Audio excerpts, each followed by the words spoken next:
Welcome in to another edition of the JMU Sports News Podcast. I'm Bennett Conlon, joined by Jack Fitzpatrick. Jack, the Dukes are undefeated. They beat UNC. All of our doubts are gone. This team's going to go to the college football playoff.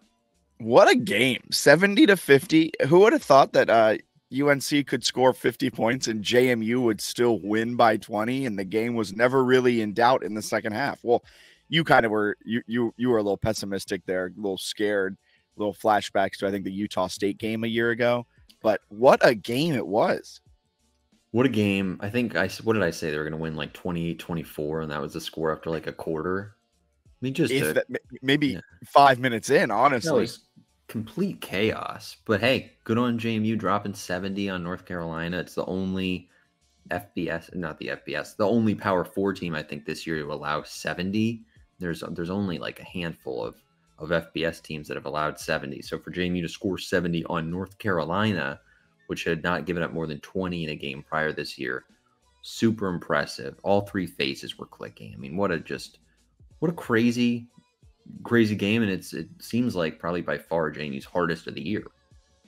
Without a doubt. And it was funny because coming into it, I was saying on ESPN Richmond, JMU wouldn't be able to compete in like a track meet type of game where if you let Omarion Hampton, run for 150 yards, let him find the touchdown a few times, there's no way on God's green earth that they would be able to compete in a game like that.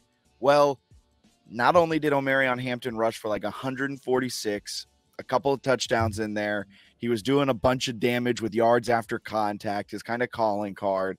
It didn't matter because a lot of his yards were garbage time yards. Yeah. A lot of his best runs came when the game was already out of hand, like his 50-yard run late in the fourth quarter. JMU did what they needed to do. They won in a track meet. They had a special teams touchdown. They had a defensive touchdown, and they had Alonzo Barnett set a school record for 7 total touchdowns with 5 passing, 2 rushing.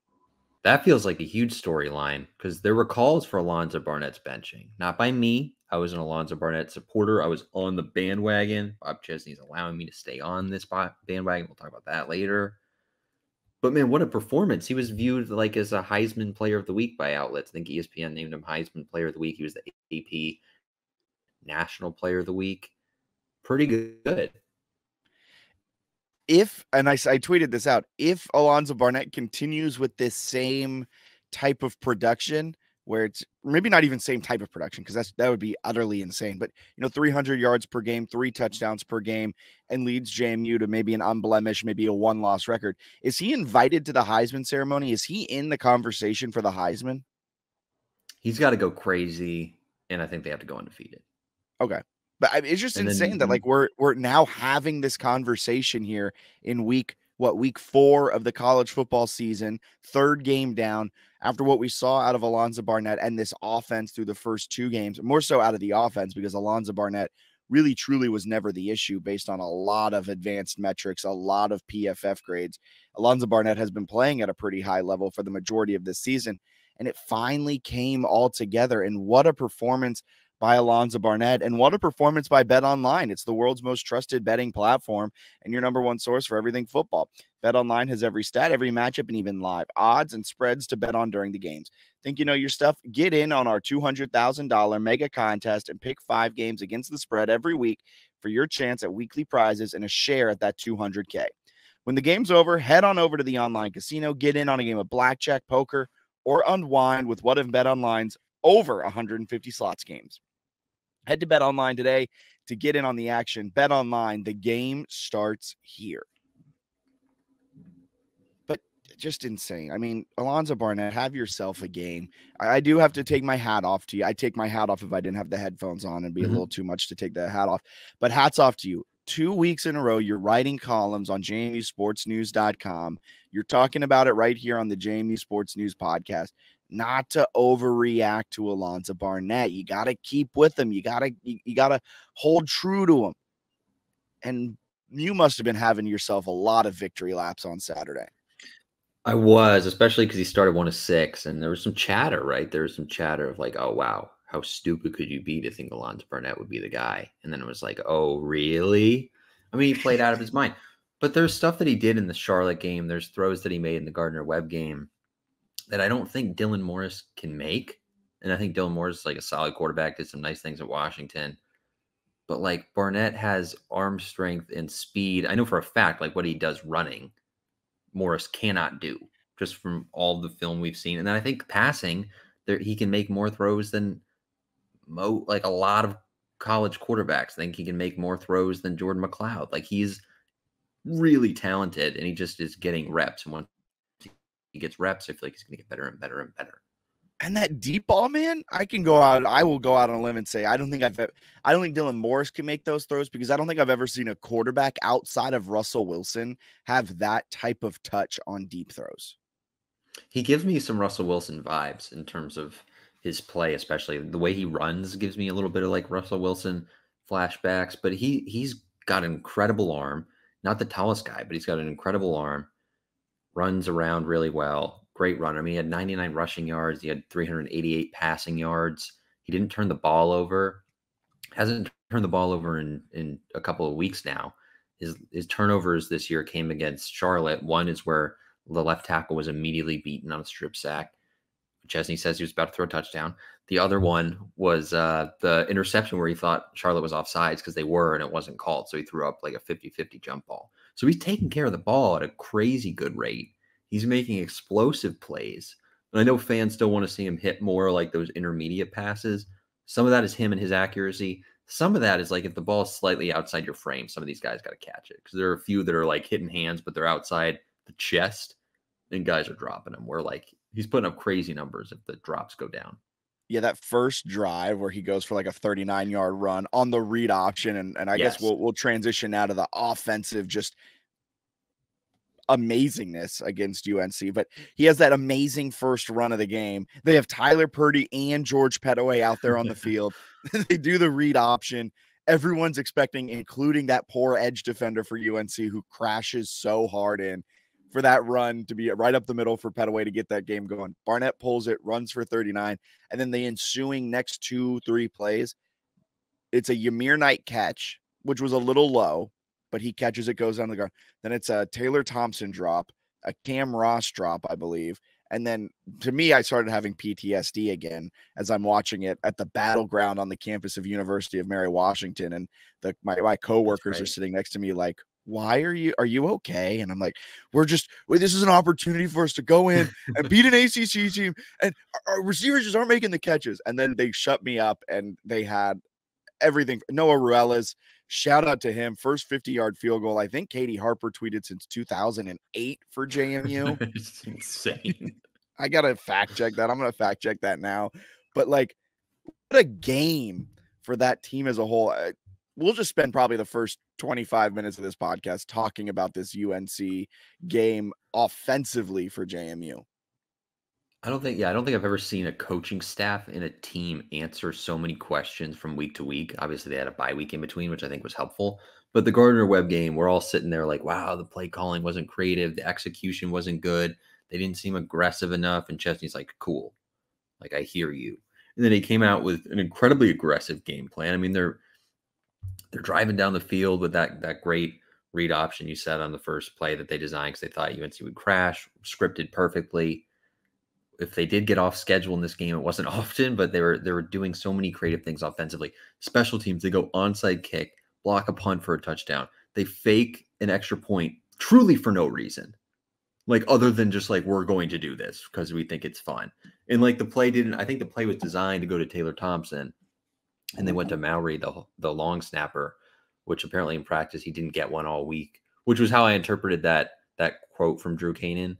He had a quote that was like, Mowry, Jack didn't catch any during practice, which I think was because the play wasn't to him, not that he has like horrible hands. I saw some people. I thought for sure Mowry just had dropped it every time they passed it to him. I think it wasn't for him because they were praising Noe so much for like going to a second read. Like we're talking about quarterback progressions and like the kickers going through his progressions. So I think that's how it was. I interpreted it. Maybe he dropped some too, but that play was like kind of unnecessary, but then also seemed to put, you talked about this on To the House with Delvin, maybe like put Mac Brown's brain in a pretzel because that man was going for 2 for no reason, like really stupid decisions late in the game. Maybe he saw them and was just like, I got to go for 2 now. I mean, it didn't make sense what UNC was doing, but Chesney outcoached him. Confirmed. That kick from Noe Ruelas was the 6th longest kick. This is from Katie Harper. 6th longest kick in JMU history. The longest since October of 2008. You saw that in the rewatch? A kick? Yeah. Yeah, it had room to spare. That thing went in at like the top of the uprights. That was good from like 60. That man has a leg. It's funny because then there was later on in the game, or like the next drive, or maybe 2 drives later, where they ended up punting it, which I think was the right decision because Ryan Hansen is like a very good punter. But like Noe was on the sidelines, like with his helmet ready to go. Like, and I think it was from like 60. Yeah, 58. They almost kicked a 58-yarder. And he's just like, I'm ready. And then I think it's the right move in that moment to go to your punter when you have an All-American punter. But like you'll love to see that. He's like, I could kick it. I mean, why not? And Chesney genuinely thought about it. We've been blessed as JMU fans, right, to have these ultra automatic, accurate kickers from inside 40. It's really fun to have a kicker who can kick from 60. It is fun to have an NFL guy. Like, just like that's an NFL leg. I don't know if he's making an NFL roster in the future, but like if you're hitting from 60 plus, you will get considered. Yes. And he's accurate too. He's been very accurate in his career. He's like 20 of 26, which is right around like 80%. I think 79 point something for his career. That's pretty good. More accurate than Justin Tucker over the last 2 seasons. Tucker's been struggling from deep. Yeah. So it's interesting. And Tucker, I think, has like the best kicking percentage in NFL history. And he's at like 89 something. So if you're at 79, that's not too shabby, especially in college. But overall, the offense was amazing. I want to get your take on bringing Dean Kennedy down from the booth, because this game was the first game Dean Kennedy, as a JMU offensive coordinator, was on the sideline. And I think it made a huge impact in the game, more so for the fact that the offensive coordinator now can talk face-to-face with his young quarterback, who in the Gardner-Webb game, in the Charlotte game, had moments where it seemed like he may get rattled a little bit. And having the offensive coordinator right there to kind of talk you down and talk face-to-face with you, I think that mattered more than being able to have a bird's eye view of how the offense was, how it was all unfolding up there. What was your opinion on Dean Kennedy being on the sideline? Do you think we're making too much out of it? It seemed to be helpful. I don't know how much of it was that or how much of it was just like they executed better, but I agree with the conversations with Alonzo. I think having those not over like a headset on the phone essentially is more valuable. Like when you're able to have those conversations in person and talk about things right next to him on the tablet rather than through the headset is valuable. And you can talk to everyone on the offense. You can talk to your running backs. You can talk to the receivers, linemen if you need to. I think it just brings a different energy to it. So, I mean, yeah, I assume they'll keep trying that given how successful it was. Kennedy was saying it's the first time he's done it as an offensive coordinator. He'd been in the booth every other time, and they've scored a bunch of points with him in the booth at Holy Cross and all these other things. So we'll see if it becomes a long-term thing, but it seemed to be helpful, at least for Alonzo, who did settle in very well after kind of that slower start again. I'll say a hot take here, though. I prefer my offensive coordinator to be on the sideline. Defensive coordinator, he can be up in the booth. I like my offensive coordinator on the sideline. And there's still coaches right in the booth that are seeing and can give Kennedy sort of that bird's eye view of stuff if he needs it. I will say the view from like a press box where you can see the field is very interesting from a schematic standpoint, but there's a lot of play callers, NFL and college, some of the best play callers like in the country are often on the sideline, right? Lane Kiffin calls a bunch of plays and has run incredible offenses on the sideline because he's always throwing his clipboard up in the air when there's like an obvious touchdown that his team's about to score. So yeah, I think there is some value to being there, having those conversations and just being able to communicate maybe a little bit better, which Chesney's preached all offseason, all seasons. Communication is key. Man, what a game. Let's move to the wide receivers. Let's go outside before we go back. Outside, Cam Ross, 7 catches over 100 yards and a touchdown. Omarion Dollison goes 3 catches for 125 and a touchdown. Shout out my boy. Your victory lap, yeah. That is my victory lap. That was a throwaway line onto the house.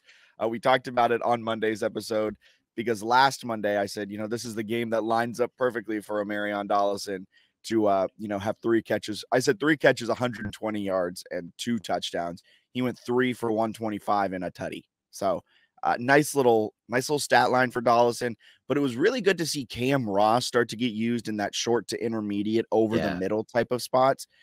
And all of that is to say this was done without Tajee Hudson really being a factor in the passing game. He did play out there, but no catches. I don't know. He just had a drop, like one target and it was dropped, but it was high, but he like hit him in the hand. So I think it kind of a drop.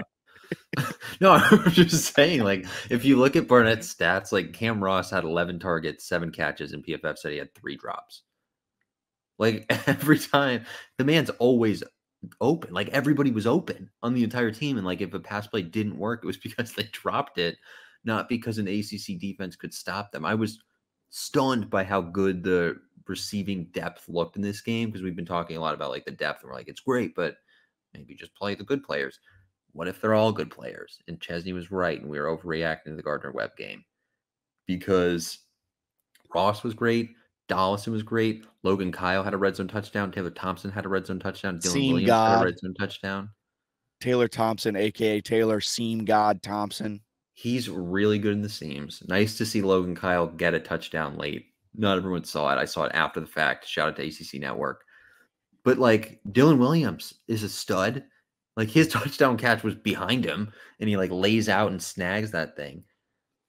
They got some red zone packages. They got some other packages. It feels like they have guys who can do a little bit of everything. I didn't even mention Amir Knight.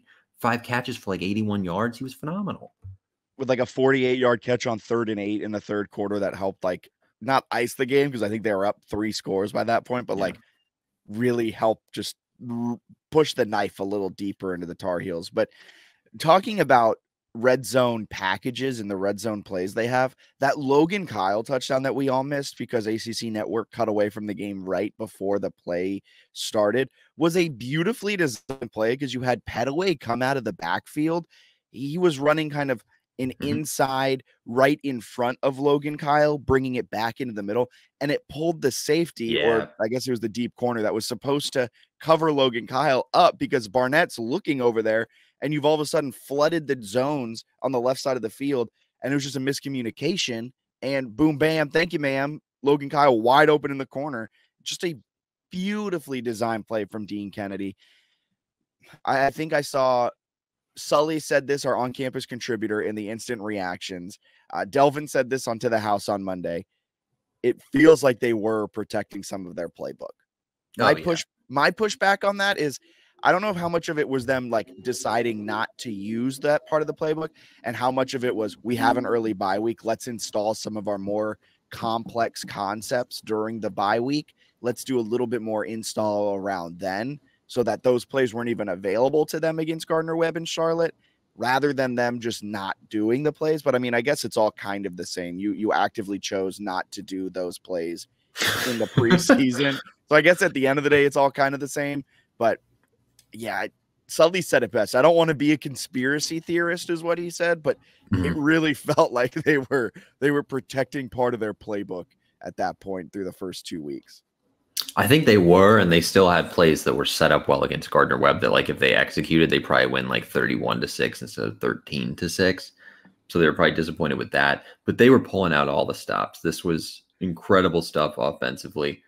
Is this like a more talented offense than last year's?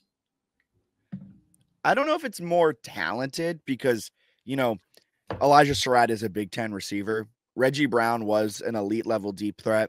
Phoenix Sproles is very good at football. I know. However, listen to me, Bennett, listen to me.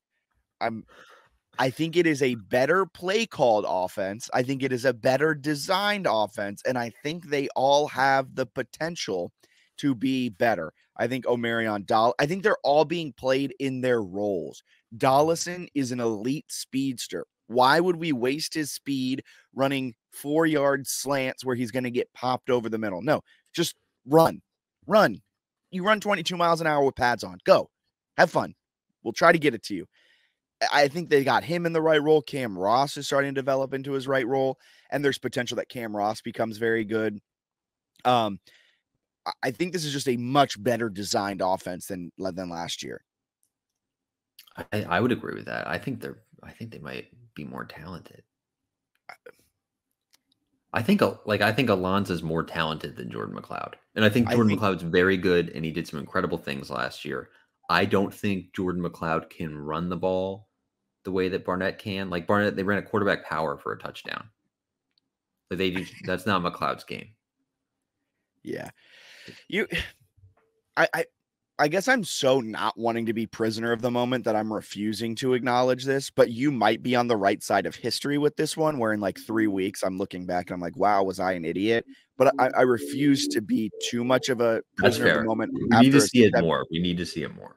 Like, yes, they have the potential to be all of that. Barnett, I think, has more talent than McLeod, but McLeod has more proven success than Barnett up to this point. Because that's fair. Not to be an overly pessimistic person, and I'm not. I genuinely believe this team is very good. The backfield is much better. George Pettaway is shocking me with how good he is, not just on the outside, but the dude can run between the guards, not even between the tackles. He's a power conference player. Like I don't know how North Carolina let him get away. He's insanely good, but Barnett has had 3.5 good quarters, and he's had 8.5 bad quarters, or below average to average quarterbacking play. I want to see more for sure. I just like if you go for 7 touchdowns and almost 500 yards with no turnovers against North Carolina, and your next games are Ball State, ULM, and Coastal, that gets me excited. Coastal gave up like almost 400 rushing yards to UVA. Does it worry you to quickly change gears over to the 2 deep that was just released for Ball State game? And we'll talk about this in just a little bit, but Ball State, Tyshawn Wyatt, not on the 2 deep as expected, because we're honestly not even sure if he's been cleared for football activities yet, based off of what Chesney said 2 weeks ago. And there's been no follow-up on that, but Iowa Day not even listed on the 2 deep, which is interesting because Bob Chesney loves listing people on the 2 deep who are not available. He does. I think he dressed for the UNC game. My guess is they're just going to ease him back because Pettaway and Purdy are playing so well. So I'm not too worried about that. Wyatt, do you think Wyatt's going to play this year at all? No. I don't really think so either. If he's like maybe doesn't have medical clearance and they're playing so well. Yeah, I was going to say, I think that the line is one. This is a good segue back into the offense at the UNC game, because the offensive line played exceptionally well. Barnett was literally standing flat-footed at times because there was no one near him, where he's like, okay, I can just like stand and look. All right, he's covered. Oh, he's wide open. All right, I'm going to hit him. And then there was no one even coming near him. With Tyshawn Wyatt, I feel like if you get to conference play and he's not healthy, so you've gone through the first 4 games of your season and he's not in game shape, I think you have a real conversation with him. Do you want a red shirt? Like, we'd love to have you back next year. Do you want to apply for a medical hardship? And then you have him for next season. If he says he doesn't want to do that and he wants to get on with his life, then I think you then try to get him back in play. But I think there's going to be a conversation had where it's like, look, but the way it's all shaken out, you may only play 4 games this season. Do you want to just save this year and come back next year? Or do you want to play those last 4 years, use your last year of eligibility and move on? But as it stands right now, Jesse Ramil had a shaky 1 play against Charlotte that all of us fans remember for good reason, because it led to a horrible strip sack. Since then, he's been elite. This whole offensive line has been elite at pass blocking, and they're getting better each week in run blocking. I was impressed with how they hung in there against North Carolina. Bob Chesney had a quote after too, where he was like, early on, like we weren't sure exactly how the offensive line would hold up. And then like once it became clear that they would, it was like, oh my God, this is gonna be sweet. Because they were just calling like deep shots and Barnett was comfortable in the pocket because he knew it wasn't gonna break down much. They were phenomenal. I thought the run blocking was really good. Like, shout out to them, because against Charlotte and Gardner-Webb, I was like, I'm not totally sure, although their pass blocking grades were really, really good. So there was clearly some potential there, but I assumed the step up in competition would maybe have them take a step down, and it really didn't. Like, I thought they were kind of manhandling North Carolina's front, and the ability to rotate with having the guys who are rotating in playing at a very similar level is stunning. And I was very, I just was skeptical that could be possible after the first couple of weeks. I was like, I don't like this rotating thing. They're rotating guys in who are playing like as well as the starters, if not better. Joseph Simmons and Robel, yeah. apologies on not knowing the name. I got to look at the pronunciation guide. Dogs. They're the top 2 rated offensive linemen in pass blocking with less snaps, but they haven't allowed, I think, a pressure. They are just dominating. They've been incredible. Like, and I don't know, some of these younger guys that are going to, like, you know, in theory be around next year, a ton of talent on this roster. It's a little bit silly at times. The fact that they have George Pettaway there is insane. He's so good, man. He's been really, really steady. I mean, Iowa hasn't done. He has what, like 50 rushing yards through 3 games, and he missed the UNC game, and they.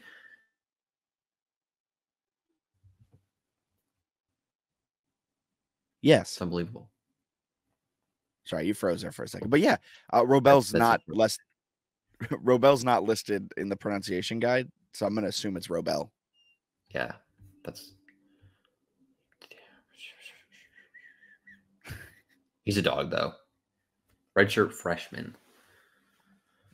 It's interesting that they're doing it more often on the right side of the line, though, rather than the left side. I feel like we don't see a ton of Luke Potma coming in for Jesse Ramil. We don't see a ton of Josh Toner coming in for Carter Sweezy, but we're seeing a healthy rotation with Riley Robel and Joseph Simmons on the right side of the line. Am I wrong in that? Does Simmons get in at left too? I've seen him at left too. I don't know how much he did at North Carolina. They've used him at both tackle spots though throughout the year. Which, like, kind of crazy that they just have this redshirt sophomore that didn't get a lot of hype, who's like 6'6", 310, and they're like, yeah, you can play like both tackles for us. Like, what? That's like, we didn't hear like anything about him in the preseason, and this dude is just an absolute stud who's like making up for a lot. Like, if Wyatt does come back, I don't know, like maybe you rotate him at left guard or something. Like, it's fascinating stuff. I'm genuinely confused by, like, this goes against all of my preconceived notions of offensive line play, where like that's the only position group you don't want rotations at. You want the continuity. You want the guys to be there for as many snaps as possible.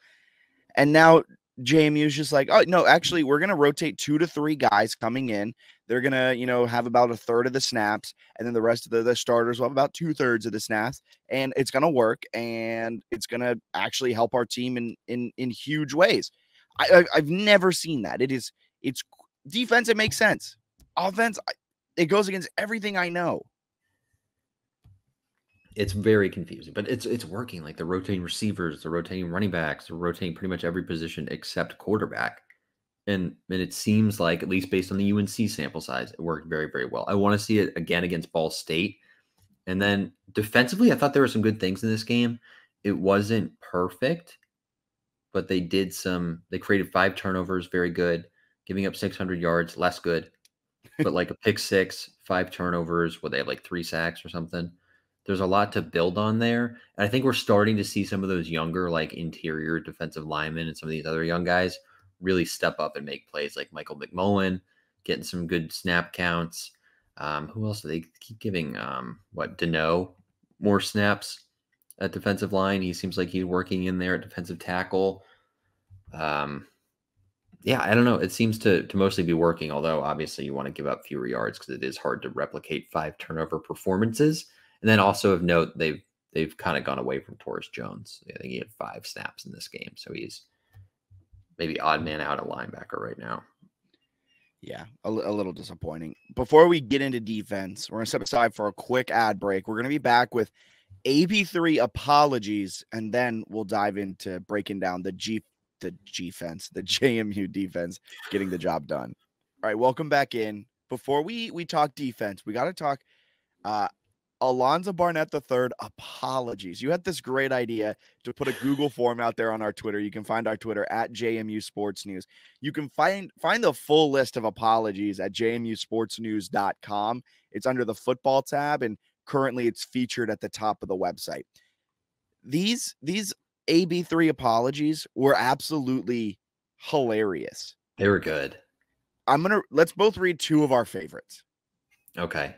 So you can read the full list of them over on JMUSportsNews.com. We'll give you a little taste of it now. Bennett, do you want to go first? Yeah, I'll go with one of the shorter ones here, and then I'll do a snippet of another. Some of these they got some length to them, but this one from Connor I thought was particularly funny. I'm sorry for doubting you and telling my friends and family you suck. I also want to apologize to my girlfriend for listening to me complain about him for 3 weeks. That's a good one. This is from Connor Dulvitz. Alonza, I am sorry. I will admit I had doubts. I didn't know your game. Now that I've seen the light, I'm all in. You definitely put in work over the offseason, and now that JMU Nation knows what you can do, you can be unstoppable. Here's to a fantastic rest of the season, and go Dukes. This is a one that I love from – we had 2 Kevin submit things. So this was – I labeled this person as another Kevin. This was our second Kevin. This is just a snippet here. I'm sorry for publicly declaring in all caps that you stink. I was wrong. I was wrong. I'm deeply ashamed of my conduct. I'm slightly befuddled as to why you need to complete at least 2 40-plus air yard passes before you get into a groove. I'm still confused as to how you can lay an egg against Gardner-Webb and then score 7 total touchdowns against UNC. Maybe you're just a gamer. You need an opponent worthy of your skill set to muster all of your talents. Whatever it is, I sincerely regret my hostility and animosity towards you. That's a good one. I'm going to read the full one from Ryan Rutherford because he had his Twitter name as Dylan Morris Truther. I think it was. What is it now? It's like Alonzo Barnett for Heisman or something? Yeah, it's now Alonzo Barnett for Heisman. And so his full apology needs to be read because I think he was on the forefront of being a Dylan Morris Truther. Ryan Rutherford said, I sincerely apologize. I sincerely and wholeheartedly apologize to Mr. Alonzo Barnett III. I was blinded by the hype of former All Pac-12, RIP Pac-12, Dylan Morris. I also won a national championship with JMU and NCAA 25 with Dylan at QB, so I have already visualized it so much. For real, I do feel bad. Dylan moved across the country for his last year of college to sit on the bench. I was also experiencing extreme levels of deja vu from Mr. Barnett III's first start last year. I hereby pledge House Ruthershevy to House Barnett III. Long live QB AB3, future Heisman winner and national champion. I will defend your honor in every way I can. On Twitter and Bridgeforth on Saturdays. Love that one. Oh, fantastic. All right. That's the good stuff. Some great Alonzo Barnett III apologies. It was crazy, though, to go from like a decent amount of people wanting him benched to him winning AP National Player of the Week in the same game. Like people in the game when he won AP National Player of the Week for wanted him benched. Whoa. Bennett, you must have logged 10, 15,000 steps just doing your victory laps on Saturday afternoon. Once he hit the deep ball to Dollison, it was like, oh man, this might be something. Also, shout out, we'll get to defense here in 15 seconds. Dollison had that first route that it looked like he ran wrong, where he was also wide open and he catches. Oh my God, yeah. Oh, what a game. All right. I thoroughly enjoyed the fact that Barnett, when he sees an offsides flag, maybe more than any other college QB I've ever seen, is like, I'm throwing this ball as far as I can. Like, he's clearly been coached very much like free play, and he's like, yes, free play. I'm scoring a touchdown on this play, which I love for him. And I was impressed how they rallied because, like, they got up 11-0, and then they were down 14-11 like that. Like, that was very quick. And they came right back, steadied the ship, hit some deep balls, did some good stuff. It was awesome. They really rallied. I was impressed. It's also insane that there's a deep route every play for an offside. Like, I know there's sometimes where like the receiver's looking in, sees the flag, and there's kind of like a hey, go deep. So that explains some of it. But also some of the time, I don't know if I trust a college wide receiver to always be like locked in enough to be like offside. He gave me the so like there's also a point where they're just saying Dollison go run deep nearly every play. It feels like basically just runs sprints back and forth. Like if it doesn't come to him, he runs back to line of scrimmage and then does it again. But hey, it's working, which also I think is going to set up some stuff where like he's gonna be able to run like some hard stop curls here soon and be like completely uncovered. Because if he hits guys with like double moves and stuff, it's gonna get sick. But then that adds just another wrinkle where then you throw that in where he's hitting hard stop curls. A defensive back has no chance at covering him. No, like if he can just bring in like basic curl routes, they're going to be able to hit for like 10 yards every play because he's just going to like, you're going to be so scared. You have to play off him. It's going to be so much fun. All right, JMU defense.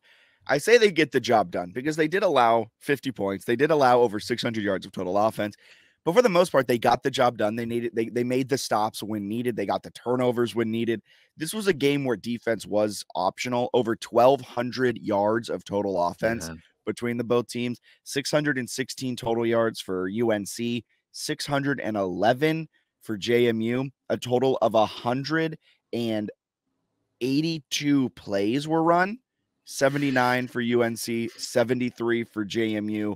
JMU averaged 8.4 yards. We got to fact check that math. What did I say? How many totals did you say? 152, right? Oh, I thought you said 189 or something. Maybe that was the stat before. I may have, but I did them. I don't know what. Whoa. No, you're right. That's, yeah. 152 is still a wild. I think it's 142, right? No. 150. Okay. Sorry. Come on. I got really thrown off. I thought you were saying 200 plays in this game. I'm excited to listen back to this podcast as I'm editing it. You probably said it right, and I just like was behind on one stat.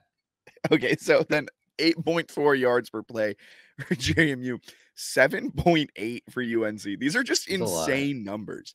All of that with JMU getting flagged 12 times for 105 yards. What a weird game.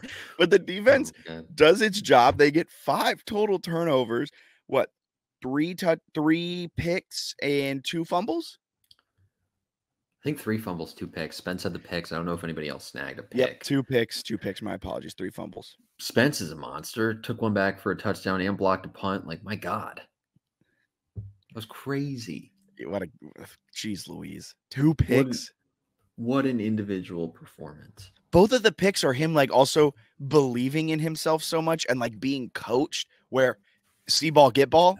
He just jumped the route, which I do think kind of hurt them in them allowing the huge chunk plays where they are coached see ball, get ball. And sometimes see ball, don't get ball ends up you getting burned.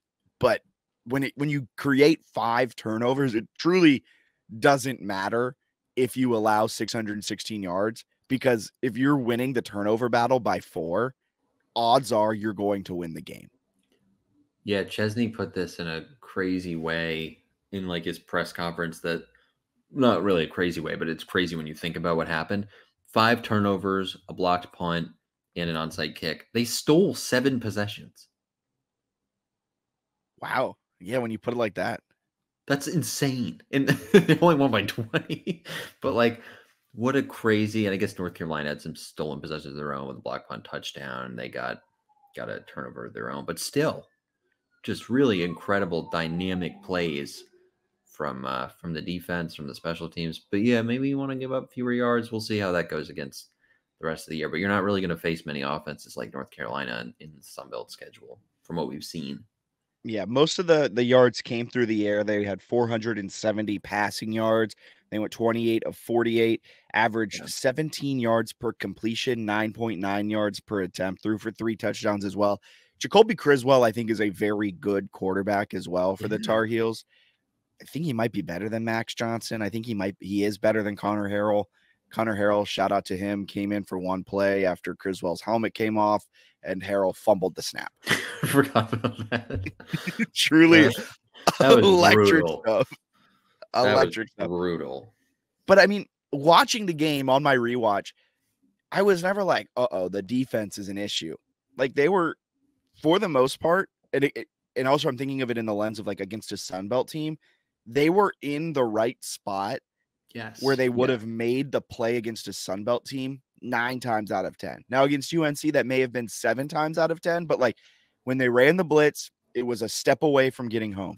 When they ran the blitz, thank you, they were a step away from getting home. When they even when they were rushing 4, Eric O'Neal, his motor is that of a GM truck. Never stops moving. Stop. I didn't know how that analogy was going to go. Ford, his energy is like a Ford motor. It's built Ford tough. He's a dog. He was getting there. His roughing the passer call on the first play, like the first drive, was not roughing the passer like at all. They were calling roughing the passer anytime a quarterback got touched. It was insane. But the linebackers made some good plays. Trent Hendrick with the peanut punch on the first drive of the game inside the 8. How different is this game if UNC drove down the field and scored on that? That was fantastic. DJ Barksdale is a dog. The closer you get to the line of scrimmage, the more dog he is. 5'9", 177, and yet he plays like a 6'2" linebacker near the line of scrimmage as a redshirt freshman. The Montpelier Collective just announced that he's one of the NIL athletes. Hopefully we can keep him for a while because he can develop into probably a very special player. He's very good. I like his game a lot. So they got some dogs. It wasn't perfect. I do think it was a little bit game dependent too, where like the second quarter they held them to like 60 total yards. And then after that, they had such a big lead. They're up 32 at halftime, I think. So crazy. But they had 53 points on the scoreboard at halftime. I think in the second half, a lot of what they were trying to do is to keep stuff in front of them.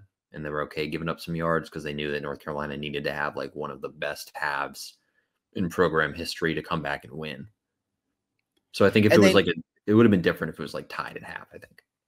100%. And they never really got close again. Like there was a point where I think JMU was up 19 and it was like, okay, it's 3 possessions. If they go down and score here, then get a stop. And like all of a sudden it's a game, but they never did. And they never really were threatening to. JMU, when they needed to make the plays, made the plays.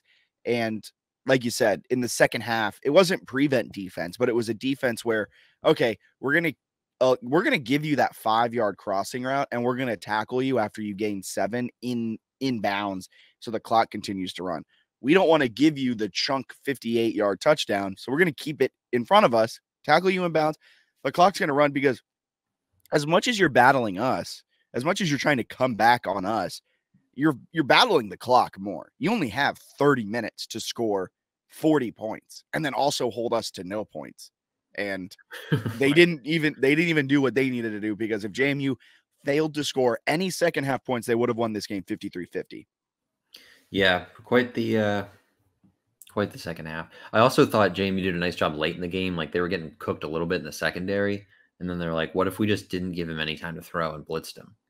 And then North Carolina started throwing a bunch of incompletions and had no chance. So like they got some pressures that really came home late in the game with some creative blitzes. I think Lyle Hemphill's doing a nice job with the defense.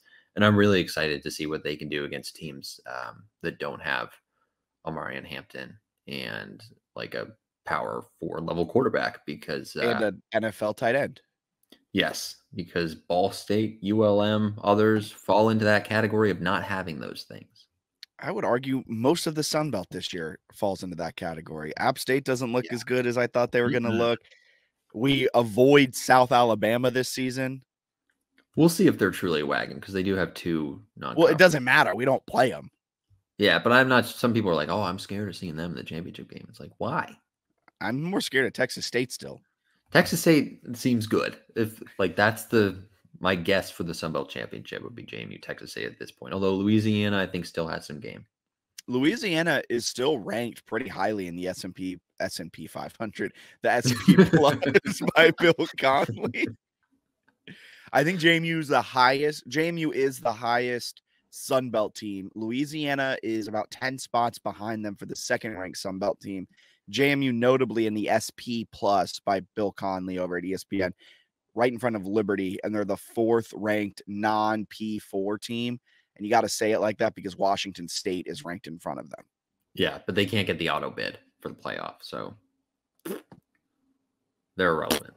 Well, did you see that technically the auto bid isn't to the P4 champs? It's like 5 highest ranked, but it's going to be. Yeah, I mean, likely. But hey, who knows? JMU runs the table. Could they be the fourth highest ranked team? The schedule's bad. Okay, that's like the North Carolina win's nice, but the schedule is going to be soft. I guess that's true because the 4 Power 4 conference champions are going to be ranked like 1 through 15, maybe. Yeah. And JMU is going to be ranked like at best 17th. Yeah, it's going to be hard to crack that top 12. Oh, if they go undefeated, you never know. They're like chances are they would be at 12. UNLV, we'll talk about Sluka in a minute. I've got that in news or snooze. But UNLV, if they had kept winning with their schedule, maybe could have gotten like the 10 seed or something. But at the same time, it's hard when you're starting. Quarterback leaves 3 weeks into the season. It'll be really fun if like UNC runs the table for the rest of the way, though. That would look good. Yeah, if UNC, I still think they're like a 7-9 win team, man. Their schedule's trash. It's horrible. I was looking at it on To the House, which you can find on the JMU Sports News Network in this podcast feed every Monday night. New podcast with JMU Hall of Famer Delvin Joyce. We were talking about that, and I was looking. I was like, they got like 5 more wins on this schedule at least.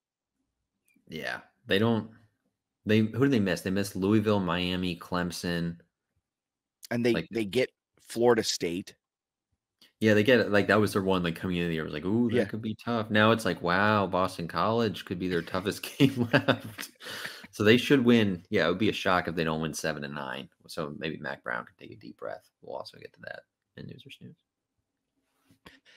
Perfect timing. We're going to step aside and be back on the other side of this break with News or Snooze presented by Cinnamon Bear in Harrisonburg, right across the street from the Atlantic Union Bank Center.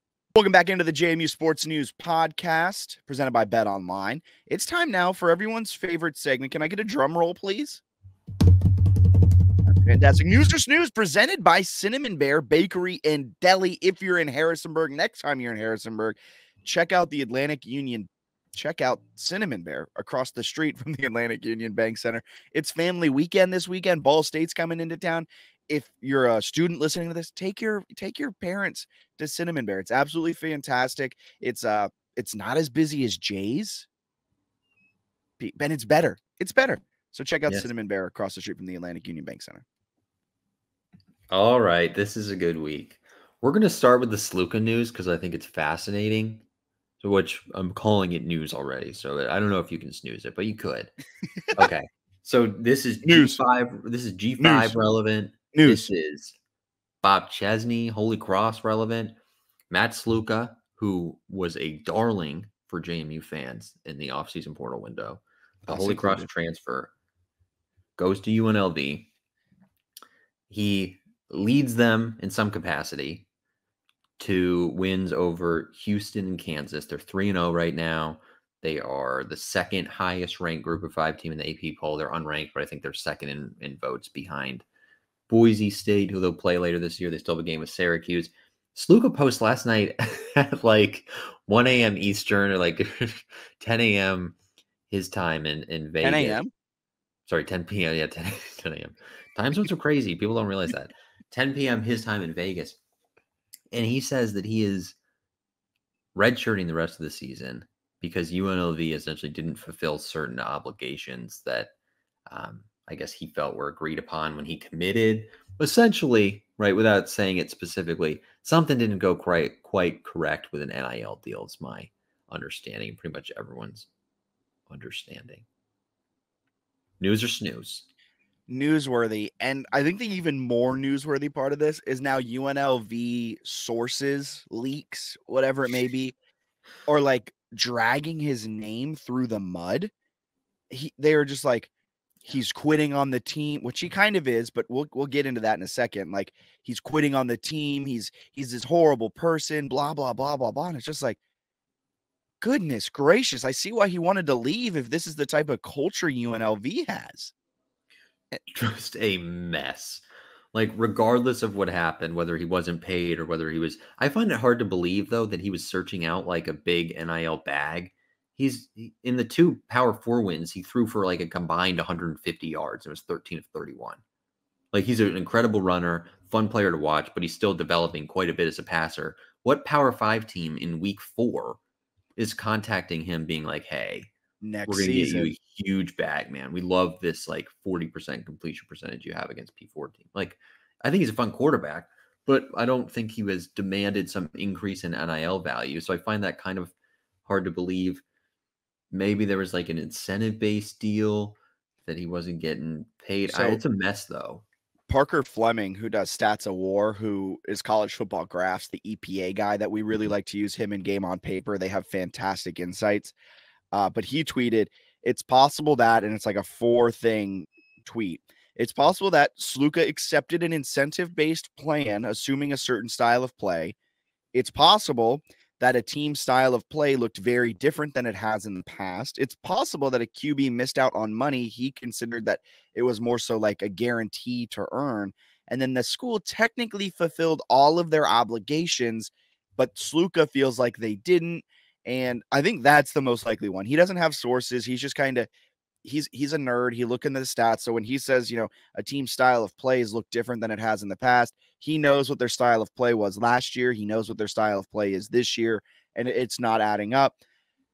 I don't think Sluka's in the wrong here. I think Sluka is very much in the right. And yes, the NCAA is a Wild West. The NIL is in a Wild West era. There needs to be a ton more regulations in it. But until there are more regulations, I'm all for players trying to take their autonomy back, their power back, because players have been used, abused, and kicked aside for so many years.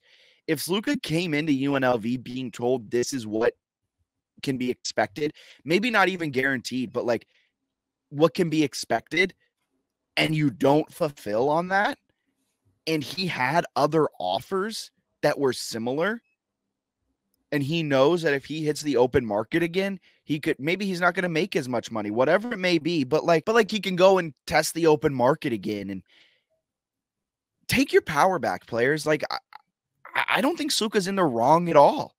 Like, the team didn't fulfill their team duties with him, as like stupid as that may sound. Allegedly. So then why does he have to risk his life? Why does he have to risk injury going out for a team that clearly doesn't respect him? Yeah, an NFL player, sorry to interrupt you. It just go ahead. An NFL player is going to get paid. If he doesn't get paid, he's going to sit. Look at what Jamar Chase did this offseason, what CeeDee Lamb did this offseason, what we see every single year with hold-ins and what we used to see with holdouts. Players want to get paid. They're not going to risk getting injured to play for a team that truly doesn't care about them. As much as we love these schools, these programs, your NFL teams, it's awesome. We have a deep caring for it. The teams don't really care about the players. The players are just a cog in the machine. And so the players need to try and extract as much value as they can. And for Sluka, he's not an NFL guy. This is the only opportunity for him to make, potentially life-changing money. I think the reports were that he was making 6 figures with UNLV in their NIL deal. Who knows if that was all incentive-based, and the way Barry Odom's calling the games, they're making Sluka run for a lot, and a lot of the incentives were pass-based. And Sluka's like, what the hell, man? I'm all for Sluka trying to extract as much value as he can out of his very short college football career, because, in 12 months, in 24 months now with his red shirt, he's probably selling insurance at some, top, Fortune 500 company. It's just a fascinating one because, I think if what he's alleging is true, that they didn't make good on the obligations, I think it's fine because for him, it's a business. He's playing the current system, which I think it would benefit from having collective bargaining and more regulations where some of this, you have to fulfill your obligation if you're the employer or whatever. I don't know exactly what their agreement was, how much was in writing, how much was a spoken, I'm going to give you incentives kind of thing. But it's a mess for UNLV. It's a mess for everyone involved. And yes, Sluka, I talked about the completion percentage. He's not like an NFL scout's dream, right? He's a very unique college quarterback. He's Taysom Hill. Yeah, right. So if his NFL position would have to be a weird hybrid tight end, and that most people aren't drafting that or seeking that out. So it's one that's going to be really hard for him. I'm interested to see what happens though next year in the portal. Does he try to play a Taysom Hill role at JMU? Who knows what he does? Who knows where he goes? But it's going to be one that I think is interesting, and also one that I think actually JMU fans are keeping kind of tabs on as long as Chesney's in the program. But as long as Barnett is here, I don't want to see Sluka anywhere near Harrisonburg, Virginia. I would take him as QB2 if he wants to be QB2, hang out with his Holy Cross guys. Well, they'll all be gone next year. We'll see. No, I meant like the coaching staff. Oh. But yes, those guys will be gone. Okay. We've got some going back to UNC, going back to JMU. Let's go with we'll go with Chesney's quote here. So he's talking to Dave Riggert immediately after the UNC win, and he says, "It's been phenomenal. This is of Alonzo Barnett's growth, but you're not allowed to jump on this bandwagon anymore." Then Dave Riggert kind of chuckled. Bob Chesney goes, "I'm serious. I'm dead serious. All those doubters out there, you're not allowed. Stay where you were. Be on that side of it. We're with our guy. We believe in him. We believe in everybody on this team. For you that doubted, do not speak a word about it at all. We're not listening anyway. We care about what we think." Well, you're clearly listening. I'm sorry. That part was funny when it's like, everybody who said something, we don't even hear you. Well, that doesn't make sense. I do love the swagger, though. When I first heard this quote, I was like, come on, brother. And then as I've thought about it more, I'm like, hell yeah, man. Yeah, give me that swagger. Like that along with the awful clip.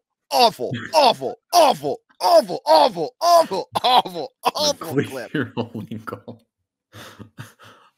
That was very fun. The fact that I was watching that and I was like, okay, he's gonna say awful like 3 times, and he said it again, and then he said it again, and like each time he got more animated with it. Then he said it again, and I was like, holy crap, this dude's a maniac. I love Breon Penny, but that man had a fistful of jersey on that play. UNC defender let his hand go. It was I think it was holding. Did you hear what the announcer said on the play? No. Penny's gotta let go of that sooner so he doesn't get caught. That's true. If he had let go a second or two sooner, he probably actually gets away with it. But I love it. We got this happy-go-lucky. This team's a brotherhood. We love everyone. We went to the pool together. We went to the pool together. Game. We played the name game. We're all so much big friends. We love each other. This is so fun. I love college football. And then like, I imagine this is how he's always been, like behind the scenes, but getting this view of who he is as a maniac, I love it. Give me more of it. I loved Curt Cignetti because he was just a dick. I'm not saying Bob Chesney's a dick, but I want to see the maniac side of it where he's just like, can't get on the bandwagon. It's closed. Chugga chugga choo choo. We're going. The hype train's out of the station, baby. If you got left behind, fuck you. You're staying. Sorry for the language. You're staying behind. There's nothing like. I love this. I love it. I love it. I love it. It's newsworthy. I love it too. I also love that. I love coaches like right after a win or right after a loss, like those immediate quotes that are just fired up, where it's like the question is basically like, how about Alonzo? Like, he had a great game today. He's like, how about his development? Yeah, it's been great. And if you doubted him, screw you. It's like, whoa. And then Riggert laughing. He's like, no, I'm serious. And then he's talking about stuff almost like it was like biblical, where he's like, for you that doubted, do not speak a word about it. The phrasing there is incredible. Not like, oh, don't talk, like, do not speak a word of what you saw. Like, he was just watching like Jesus walk across water and you had just doubted him or something with a 7 touchdown performance. That was an incredible quote. What electric factory from our guy Bob Chesney. How does it feel for you where you've been writing columns defending Alonzo and then the head coach is like, Bennett Conlon, he's been the believer. He's one of our 12 disciples. I love that when he's like, well, also I was a little unclear about like when the bandwagon closed. So it's like, you're not allowed to jump on the bandwagon anymore. Is that post UNC? Like if you got on mid game, are you good? I was agreeing with this. I was thinking this too. Because in my mind, I was thinking of Ryan Rutherford. He was my number one thought too. With his Twitter was Dylan Morris Truther. I was like, I wonder if he made the cut. I wonder if he made the cut because did it close pregame? Did it close after he started 1 for 6? Did it start, at the end of the 0-0? That'd be a funny press conference question. So, Coach, when did the bandwagon close for Alonzo? We're just trying to figure out what the timeline here was. Can you let us know when the hype train closed, when it left the station? Everything about that was incredible. And then at the end to just be like, we actually don't hear you was sick. Like to actively talk to the doubters and then be like, but we don't even know who doubts us was just objectively cool.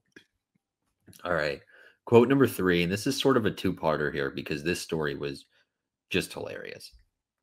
Mac Brown, after the loss to JMU, he goes into the locker room and apparently asks his players if he should retire, which we'll get into in a second. But he also then tells the media, embarrassing day, shocking day. You shouldn't be at North Carolina and lose to a group of 5 team, period. This is his second loss to a group of 5 team since taking over the program again a few years back. And he also has 2 one-possession wins over App State and a one-possession win over Georgia State. So essentially, and the loss was to App State. So if you put him in the Sun Belt the last few years, he's like 4-2 or something. Like, might not win the East kind of stuff. But he says they should never lose to a G5. It's like, it's funny because him saying that is newsworthy, but then at the same time, like, he's kind of an idiot, so it's newsworthy. Like, Mac Brown, it's not your Texas squad anymore. It's not like it's not the first time you coach UNC. There's not that much of a difference between like the top end group of 5 schools and your UNC squad that has been middling for so many years. Like, cool, you have Hampton, but then you have a bad offensive line. Cool, you have Nesbitt, but you have no other receiving options.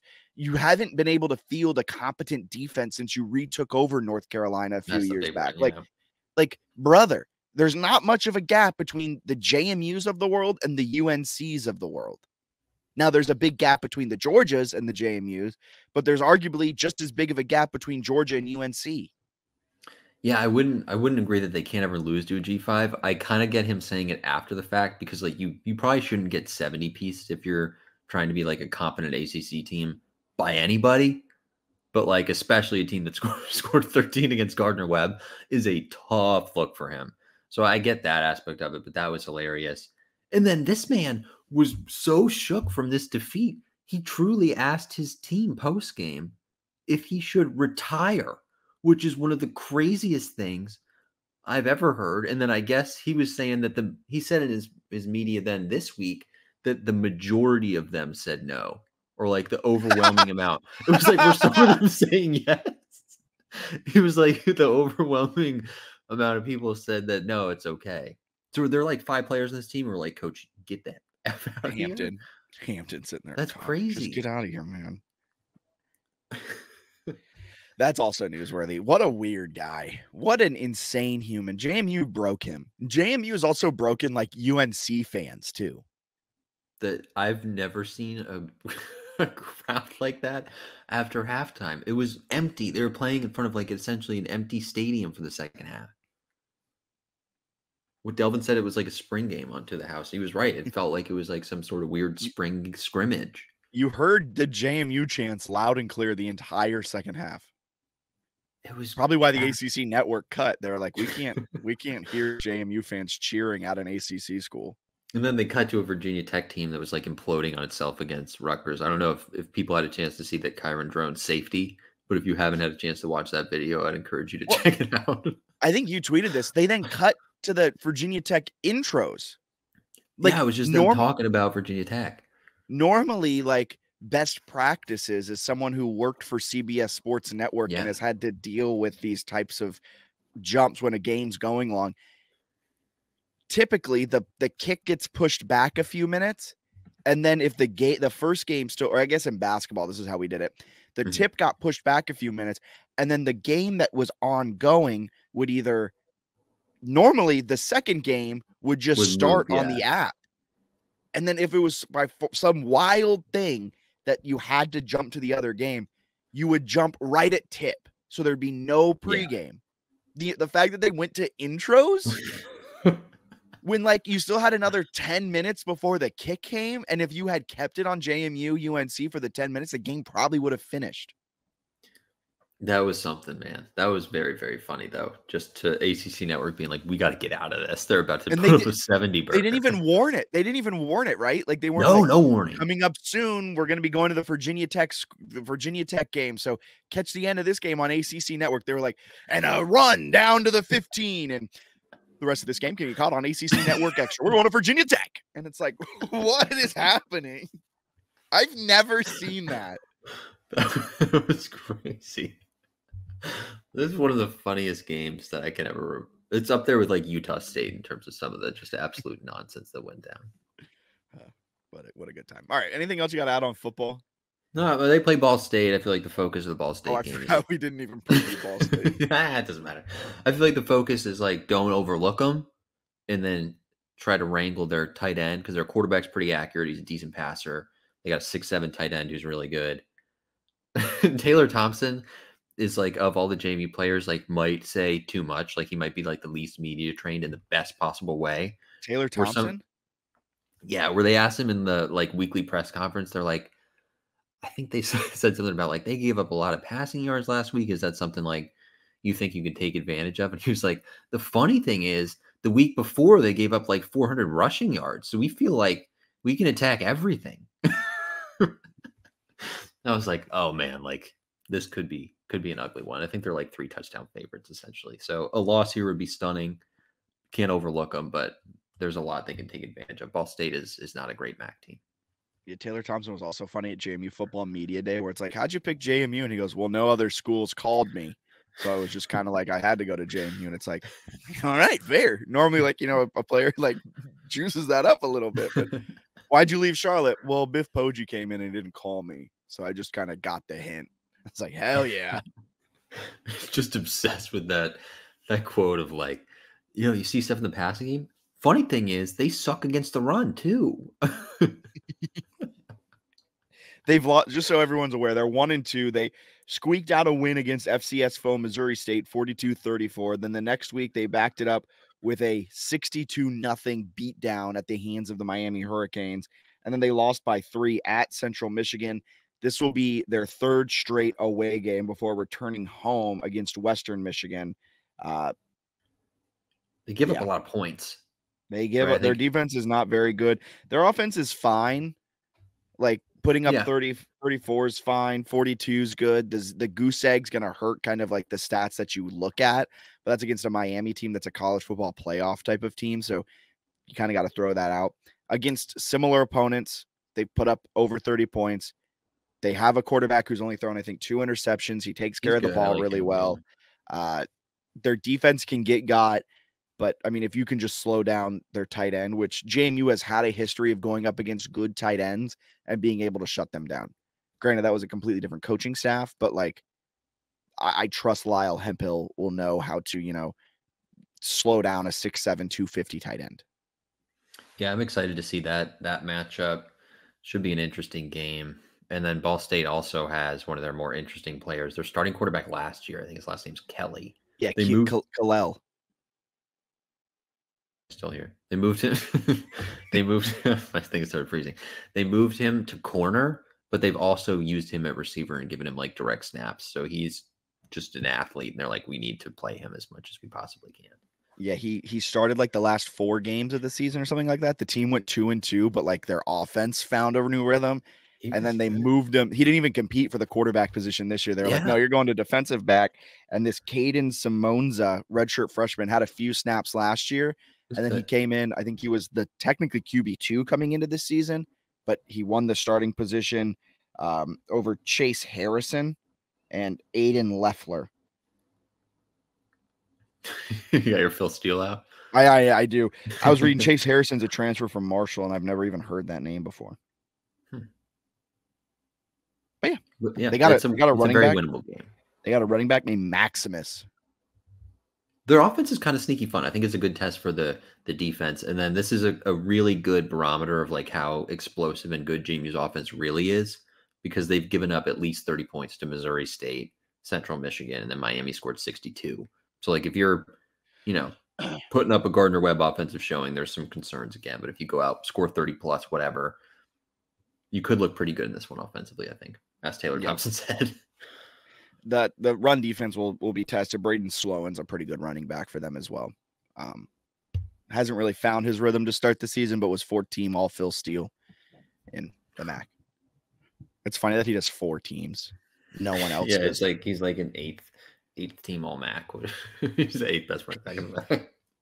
All right, and to wrap things up, just want to give a shout out to men's soccer coming off of a massive 5-0 victory against non-conference foe Radford. The don't look now. You know the Happy Gilmore meme? Happy learned how to putt. You know what I'm talking about? Yeah, they learned how to score. JMU men's soccer learned how to score after scoring 3 total goals in their first 4 games of the season. They've scored multiple goals their last 4, a 2-0 win against Liberty, a 2-1 win at Mount St. Mary's, a 2-0 win to begin Sunbelt play against UCF, and a 5-0 drubbing of Radford at home. They're back in action on Saturday against Georgia Southern at 7 p.m. They're back at it in Sunbelt play at Georgia Southern. Is that what I said? 7 p.m. first kick in Statesboro. JMU is ranked 10th in the country. They've done very well this season against ranked opponents. 0-0 draw across the country in LA against number 21 at the time, UCLA, and a 1-0 win at home against number 14, Georgetown, back at the start of September on the 9th. So now they're 10th in the nation. They get ranked 10th. They win 5-0. This team is very good. Super good. Keep an eye on women's soccer too. Maybe not as nationally relevant, but should be pretty solid in the Sun Belt. Their only losses this year to Virginia Tech, UVA, and West Virginia, and they beat Southern Miss 7-2 to open conference play. That's pretty good.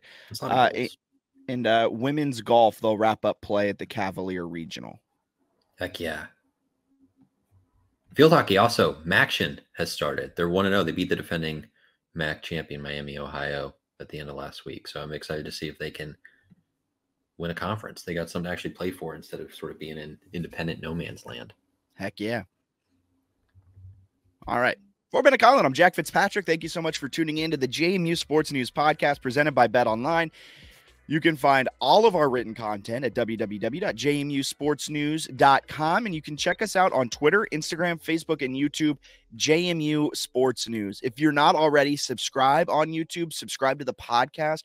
The JMU Sports News Network is in all of your podcast feeds, whether you listen on Apple Podcasts, Spotify, Stitcher, anything like that. If you subscribe to the JMU Sports News Network, you'll never miss an episode of this podcast or To the House with JMU Hall of Famer Delvin Joyce that drops every single Monday night. So keep it locked right here, and we'll talk to you guys next week, hopefully after a Ball State win. Until then, see ya.